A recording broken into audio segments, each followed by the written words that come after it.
Reumat Times.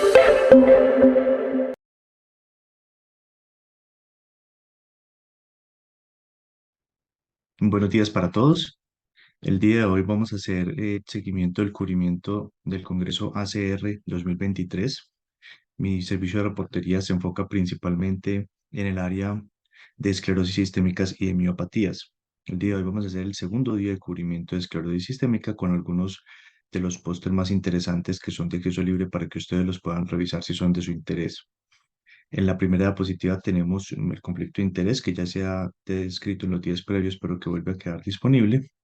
Y iniciamos el seguimiento del segundo día de esclerosis sistémica. Empezamos con el póster 1513, que son las tendencias de la mortalidad de esclerosis sistémica según edad, sexo en Estados Unidos entre los años 1999 y 2019. En este fue un estudio que se dio un análisis estadístico entre 1999 y 2019, donde se encontraron que tenía una mortalidad de 37,59 de mortalidad de esclerosis sistémica. Es interesante cómo la mortalidad por porcentaje de pacientes fue disminuyendo de 10,84 a 6,24, posiblemente por un mayor tratamiento y un mejor tratamiento en las últimas décadas al respecto. Entonces, si bien esto parece poco, es un impacto que es importante en el tratamiento de la esclerosis sistémica y se encontró que había mayor incidencia en mujeres, pero que la mortalidad era más en afroamericanos, latinos y finalmente en población blanca, que pudiera reflejar aspectos raciales como también aspectos de acceso a los servicios de salud y que era mayor en la población de mayor edad, posiblemente por más daño acumulado. Adicionalmente a eso, tenemos el estudio o el póster 1519, que son las complicaciones renales después del trasplante autólogo de células madres para el manejo de la esclerosis sistémica. Brevemente, este trasplante se utiliza como última línea normalmente y permite un control de casos que son refractarios. En este se hizo pacientes que fueron tratados desde el 2001 al 2023. Fueron 34 pacientes, de los cuales el 50% presentó complicaciones renales, pero solamente un 3% presentó crisis renal tipo crisis renal de esclerosis sistémica. La mayor parte de los pacientes tuvieron fue lesiones renales prerrenales. El tiempo normalmente fue un tiempo mayor en los pacientes que presentaron crisis renal con 44 días versus los que presentaron una lesión renal no asociada específicamente a la esclerosis sistémica, que fue 18 días. Es importante que en al menos 5 de 7 pacientes que estaban en trasplante autólogo y que presentaron la crisis, se había utilizado esteroides a dosis elevadas en los días previos, lo que nos refleja que en este subgrupo de pacientes sigue existiendo el riesgo de crisis renal con el alto uso de esteroides. También tenemos el póster 1518 que habla de la eficacia y seguridad de prostaglandinas o sus análogos en el fenómeno de Raynaud asociado a la esclerosis sistémica. Esta fue una revisión con un metaanálisis, 10 estudios que fueron paralelos y uno que tuvo diseño cruzado entre 1981 y 2017, y se mostró que disminuía el fenómeno de Raynaud con una OR que era de 0,63 entre menos 0,99 y menos 0,27, con una alta tasa de abandono por intolerancia. Entonces, lo que nos dice es que tanto los números de eventos como la duración y la intensidad del fenómeno de Raynaud pueden controlarse por un corto periodo de tiempo, que esta es una terapia que puede ser útil, pero que tiene también una alta tasa de suspensión por intolerancia. Continuando con el póster 1521, se habla de los cambios microvasculares que se producen después de los trasplantes autólogos en esclerosis sistémica. Aquí básicamente lo que se utilizó fue la videocapilaroscopia del lecho ungueal para detectar esos cambios microvasculares que se presentan en el tiempo. Fueron 5 pacientes que fueron post-trasplantes con control previo y en promedio 2 meses de posterior al trasplante, y en el cual se encontró un 80% de mejoría en el patrón microvascular con tendencia a aumento en el número y digamos que a adoptar un patrón más parecido al patrón normal. Esto lo que quiere decir es que el trasplante autólogo de células madre genera unos cambios microvasculares que son documentables por esclerosis, por videocapilaroscopia del lecho ungueal, y esto podría dar pie a que la capiloscopia tenga un patrón en el seguimiento de la efectividad de este tipo de terapias.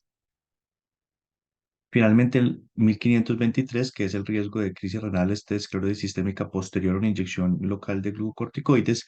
Sabemos que la crisis renal en la esclerosis sistémica se asocia a uso de esteroides orales, pero no sabemos qué tanto afectan las inyecciones, y esto pudiera limitar el acceso de los pacientes a este tipo de infiltraciones por temor a desencadenar esto. Este fue un estudio donde se hizo control de pacientes que recibieron infiltración versus pacientes similares en edad, sexo, digamos que no recibieron control, pero que no recibieron infiltración, pero que tenían esclerosis sistémica. Y lo que se demostró es que en estos pacientes no se aumenta el riesgo de crisis. Continuando con la siguiente diapositiva, es el efecto de Nintedanib tratando la enfermedad intersticial en pacientes con esclerodermia y no esclerodermia. Esta es una revisión sistemática y revisión de la literatura, perdón, donde se encontraron 2.817 pacientes de los distintos estudios disponibles con 1.586 pacientes con esclerosis sistémica, y mostró que la disminución del deterioro de la función pulmonar se daba tanto en el subgrupo que era no asociado a esclerosis sistémica como el subgrupo que se asociaba a esclerosis sistémica, demostrando la amplia gama de efectividad que tiene este medicamento en enfermedades fibrosantes pulmonares. Continuamos con el 1528, donde se habla de la inmunoglobulina, bien sea intravenosa o subcutánea, como un tratamiento potencial para las manifestaciones gastrointestinal cutáneas y vasculares en una cohorte italiana de 65 pacientes. En este lo que se demostró fue que con la aplicación de inmunoglobulina se presentaba una mejoría tanto en el patrón de videocapilaroscópico como un marcador subrogado del daño microvascular, como en las manifestaciones cutáneas, y muy importantemente en un área en la que no existen casi medicamentos disponibles, que es el componente gastrointestinal, mejorando el componente de diarrea y el componente de disfunción colónica, constipación y reflujo gastroesofágico. Esto porque es muy importante, porque este es un medicamento que puede ser útil en el manejo de las complicaciones gastrointestinales de los pacientes, y que en estos subgrupos que son de difícil tratamiento pudieran tener una utilidad importante.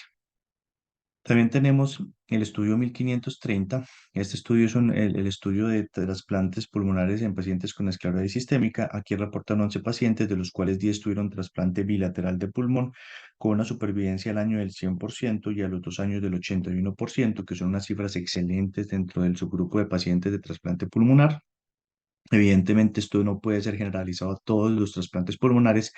Aquí estamos hablando de centros de excelencia con una muy alta tasa de experiencia de trasplante pulmonar, pero curiosamente lo que muestran es que los síntomas vasculares y el patrón capilaroscópico mejoran, posiblemente porque la mejor oxigenación mejora el perfil vascular y el perfil periférico de estos pacientes a nivel de la oxigenación, y mejora este tipo de desenlaces. Entonces, es, digamos que un aliciente para decir que los pacientes pueden ser llevados a trasplante pulmonar, y que en un centro con buena experiencia y con una buena curva pudiera ser una opción comparado con el desenlace fatal que seguiría en estos pacientes en caso de deterioro pulmonar. Con esto les cubro algunos de los datos más interesantes del segundo día de cubrimiento de esclerosis sistémica. Les agradezco mucho su atención. Les recuerdo que mis otros compañeros también están haciendo cubrimiento de otros temas muchísimo más importantes y muchísimo más interesantes para la práctica diaria del médico no reumatólogo, como artritis reumatoide y lupus, para que por favor los vean. Y sin otro motivo, solamente les digo gracias totales. Reumat Times.